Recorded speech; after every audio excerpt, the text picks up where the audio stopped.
Bonjour les mordus. Aujourd'hui, on va voir comment souder un connecteur ou comment changer un connecteur d'une pile. Même principe. Donc, vous allez avoir besoin d'un bon soudeur là, assez puissant. Moi, j'utilise un 140 watts comme ça, de type pistolet, là. C'est très puissant. Puis le but, c'est d'avoir un outil qui va nous permettre de chauffer la pièce très rapidement à une très haute température. Car si on chauffe trop lentement, on risque d'endommager le plastique du connecteur ou le caoutchouc des fils. Donc on veut quelque chose qui chauffe assez fort pour des grosses pièces comme ça. Présentement, j'avais pas de pile là, pour changer les connecteurs, donc je vais prendre seulement des fils. Et puis je vais installer un connecteur dessus finalement, là, mais je vais suivre les mêmes étapes. Donc si vous voulez seulement changer le connecteur, je dirais le plus important c'est de couper les fils un par un. Donc on en coupe un, on le soude, ensuite on coupe le deuxième et on le soude pour éviter les courts-circuits. Puis coupez surtout pas les deux en même temps parce que vous allez créer un court-circuit immédiatement. Donc dans mon cas, je vais couper le fil noir en premier. L'ordre n'a pas trop d'importance. Donc je vais prendre mon fil noir et je vais le dénuder. Donc je fais le tour de mon fil avec un exacto. Et je tire l'isolant. Ensuite, je twiste mes brins de fil. C'est important de toujours pré-étamer les pièces. Ça facilite de beaucoup de travail. Donc là, il est possible d'utiliser un produit comme ça, là, de flux ou acide si vous préférez, là, mettre ça sur les fils. Ça va nettoyer en chauffant, puis ça va faciliter la soudure. Sauf que c'est très corrosif, puis ça peut briser les contacts à la longue. Donc idéalement, ne pas trop en mettre. De toute façon, si vous utilisez de la bonne soudure, il va y avoir du flux déjà à l'intérieur du brin de soudure. Normalement, on utilise la 60-40 environ, là, 60%, 60% éteint, 40% plomb, si je me souviens bien. Donc, je commence par faire chauffer mon fil et je viens appliquer l'étain à la jonction du fil et de mon fer. Baigne directement sur le fil, là, ça va, là, quand il est assez chaud. Et je m'assure de l'imbiber bien comme il faut. Maintenant, je vais pré-étamer mon connecteur. J'utilise un petit support comme ça, c'est super pratique, ça coûte pas très cher. Sur vos connecteurs, ça c'est un type Ultra Dean. Si vous regardez comme il faut, là, il y a un signe moins et plus à l'arrière du connecteur. Donc moi le fil noir c'est le moins, fait que je vais venir le souder ici.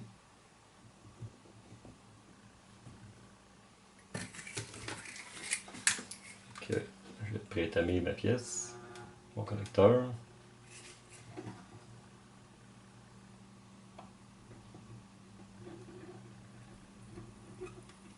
Comme ça. Mettez pas trop de soudure pour rien. Hein. Étape suivante, je vais utiliser du shrink tubing. Je vais m'en couper un morceau là, peut-être 2 cm.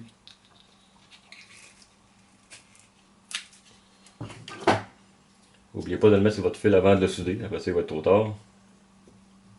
Insérez-le assez loin parce que la chaleur va rapetisser, on ne veut pas qu'il rapetisse tout de suite.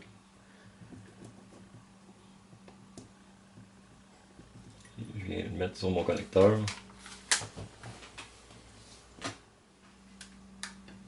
Et appuyer dessus assez fortement.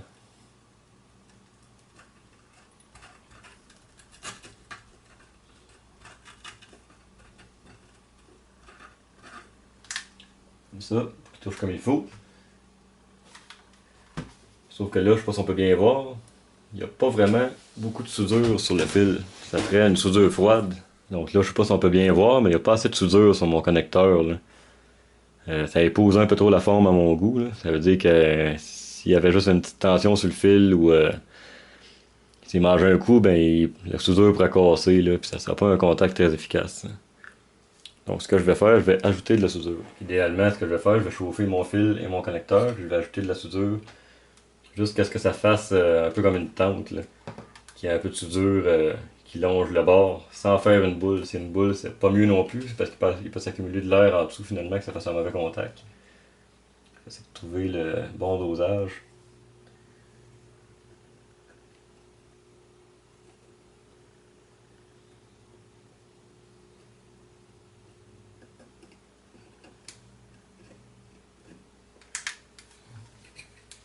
Vous voyez, comme ça serait parfait, là. Il y a juste assez de soudure. Si vous voyez que ça chauffe pas bien, là, lorsque vous mettez votre fer sur votre fil, votre connecteur, mettez un petit peu de soudure en même temps directement sur le fer, là, ça va aider à faire le contact, puis ça va chauffer plus rapidement. Aussi, idéalement, là, attendez que la soudure refroidisse par elle-même, pas souffler dessus, parce qu'un refroidissement trop rapide, ça donne une soudure qui est fragile. Là, je vais installer mon shrink. Je pose ça au fond. Et avec un briquet, je vais venir faire chauffer mon caoutchouc.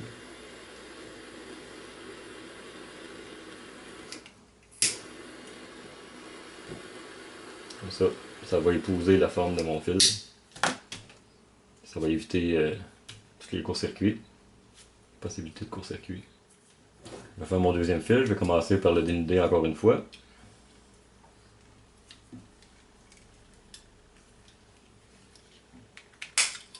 Comme ça.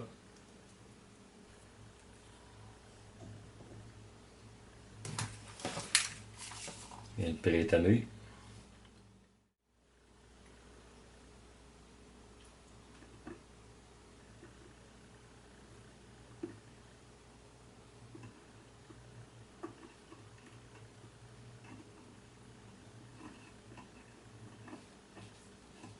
Ça.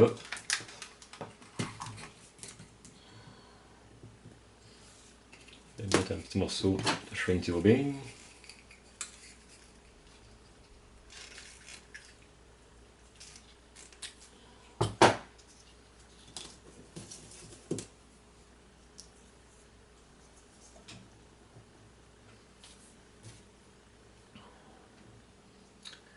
Maintenant, moi, je préfère mettre mon autre fil à l'extérieur aussi pour éviter qu'il y ait vraiment toute chance de court-circuit. Ça me donne plus de place en même temps pour souder. Fait que je vais venir pré-étamer mon connecteur.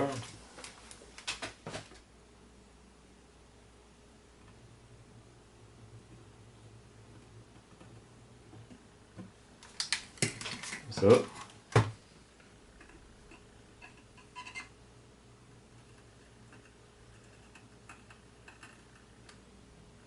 Je vais acheter tout de suite de soudure là, sauter une étape.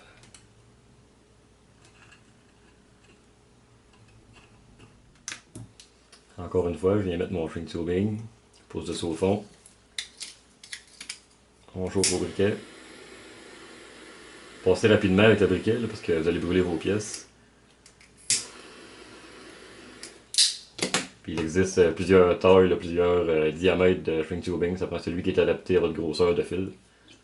Très solide, ça se défera pas. La seule chose qui pourrait causer une soudure de se défaire, ça serait une surchauffe des connexions. Si ça surchauffe, c'est parce que votre connecteur n'est pas adapté à votre moteur électrique finalement. Là, si est trop de courant pour le connecteur, eh bien c'est sûr que les contacts vont surchauffer et puis ça risque de briser les soudures. Ou bien vous avez un bris électrique quelque part là, qui est vraiment trop de courant.